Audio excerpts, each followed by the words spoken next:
पैसे एक छोटा सा शब्द, लेकिन इसके पीछे छुपा है एक बहुत बड़ा और जटिल मतलब। ये हमारी दुनिया को चलाता है, हमारे फैसले लेता है और हमारी उम्मीदों को हवा देता है। लेकिन आखिर पैसे होते क्या हैं? अगर हम फिलोसॉफिकल नजरिए से देखें तो ये अपनी असली रूप से कहीं बढ़कर है। पैसे एक तरह का भ्रम है, एक सामूहिक विश्वास जो समाज को जोड़े रखता है। पैसों को समझने के लिए हमें उनके इतिहास, उनके रिश्तों पर असर और उनके द्वारा खड़े किए गए नैतिक सवालों को समझना होगा। ये एक सफर है इंसानी लेन देन के मूल और उन मान्यताओं को समझने का जो हम चीजों, सेवाओं और खुद को देते हैं। पैसे का इतिहास उतना ही पुराना है जितना मानव सभ्यता का।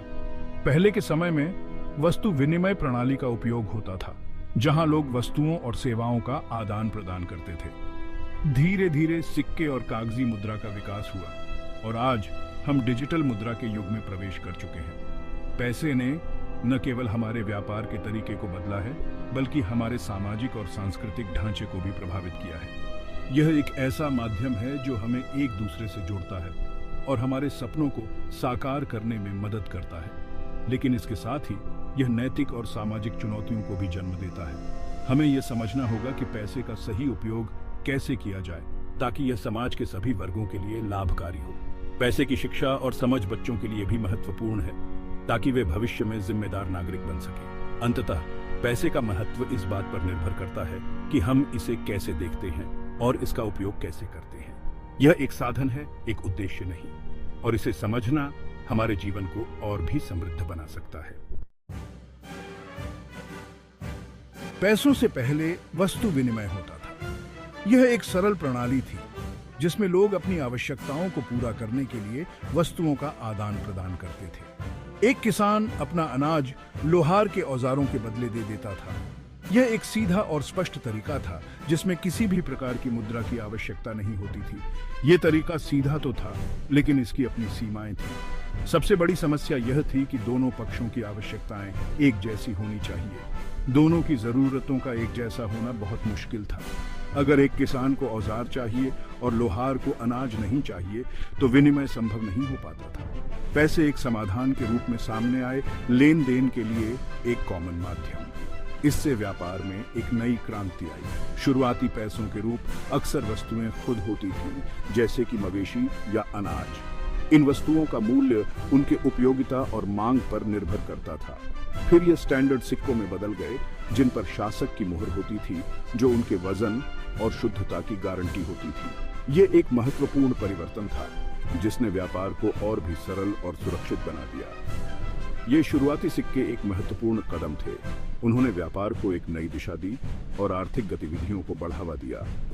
अब ये सिर्फ अपनी असली कीमत के लिए कीमती नहीं थे, बल्कि उस कीमत के लिए भी जो उन्हें शासक ने दी थी। यह एक नई अवधारणा थी जिसने मुद्रा के मूल्य को स्थिरता प्रदान की। इस बदलाव ने एक बहुत बड़ा बदलाव लाया।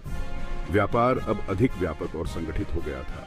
पैसे अब किसी चीज की असली कीमत से बंधे नहीं थे। उनका मूल्य अब समाज और सरकार द्वारा निर्धारित किया जाता था। ये एक प्रतीक बन गए थे जो एक समुदाय द्वारा तय की गई कीमत को दर्शाते थे। यह एक महत्वपूर्ण सामाजिक और आर्थिक परिवर्तन था। यही सिंबॉलिक नेचर पैसों के फिलोसॉफिकल महत्व का केंद्र है। यह हमें यह समझने में मदद करता है कि मुद्रा केवल एक वस्तु नहीं है, बल्कि एक विचार है जो समाज की सामूहिक सहमति पर आधारित है। समय के साथ मुद्रा का स्वरूप और भी विकसित हुआ। आज हम डिजिटल लेन देन और क्रिप्टोकरेंसी के युग में प्रवेश कर चुके हैं। यह देखना दिलचस्प होगा कि भविष्य में मुद्रा का स्वरूप कैसा होगा और यह हमारे जीवन को कैसे प्रभावित करेगा। कल्पना कीजिए, आप एक डॉलर का नोट पकड़े हुए हैं। इस नोट को ध्यान से देखिए, इसके हर छोटे से छोटे विवरण को, इसके डिजाइन, इसके रंग और इसके कागज की गुणवत्ता को महसूस कीजिए। ये कागज खुद तो बेकार है। अगर आप इसे किसी और संदर्भ में देखें तो यह सिर्फ एक साधारण कागज का टुकड़ा है जिसका कोई विशेष महत्व नहीं है। फिर भी हम इसे बहुत ज्यादा ताकत देते हैं। हम इसे एक मूल्यवान वस्तु मानते हैं और इसके लिए हम उत्साहित होते हैं, जैसे कि यह हमारे जीवन का एक महत्वपूर्ण हिस्सा हो।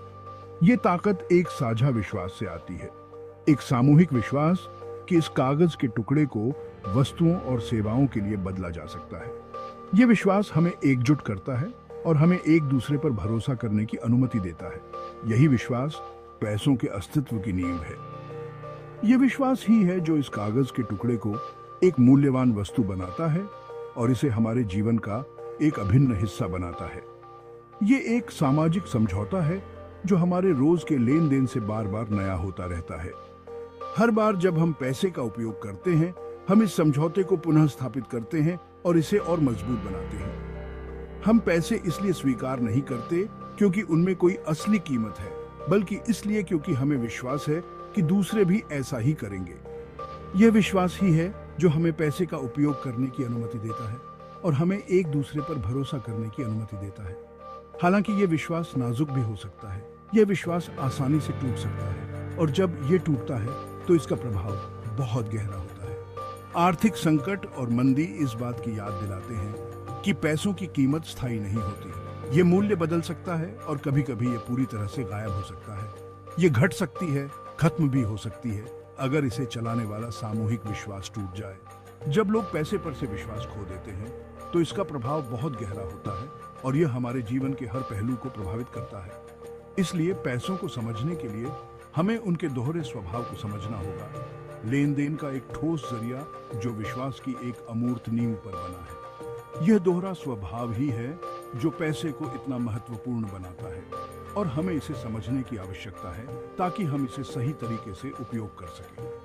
पैसे के इस दोहरे स्वभाव को समझना हमें यह भी सिखाता है कि हमें अपने वित्तीय निर्णयों में सतर्क और समझदार होना चाहिए। हमें यह समझना चाहिए कि पैसे का मूल्य केवल हमारे विश्वास पर निर्भर करता है और हमें इसे बनाए रखने के लिए सामूहिक रूप से काम करना चाहिए। जब हम सभी एक साथ मिलकर इस विश्वास को बनाए रखते हैं तो हम एक मजबूत और स्थिर आर्थिक प्रणाली का निर्माण करते हैं। ये सामूहिक विश्वास ही है जो हमें आगे बढ़ने की शक्ति देता है और हमें एक बेहतर भविष्य की ओर ले जाता है। अंत में पैसे का असली मूल्य हमारे विश्वास में निहित है। ये विश्वास ही है जो इसे मूल्यवान बनाता है और हमें इसे बनाए रखने के लिए सामूहिक रूप से काम करना चाहिए। जब हम इस विश्वास को बनाए रखते हैं तो हम एक मजबूत और स्थिर आर्थिक प्रणाली का निर्माण करते हैं और हमें एक बेहतर भविष्य की ओर ले जाता है।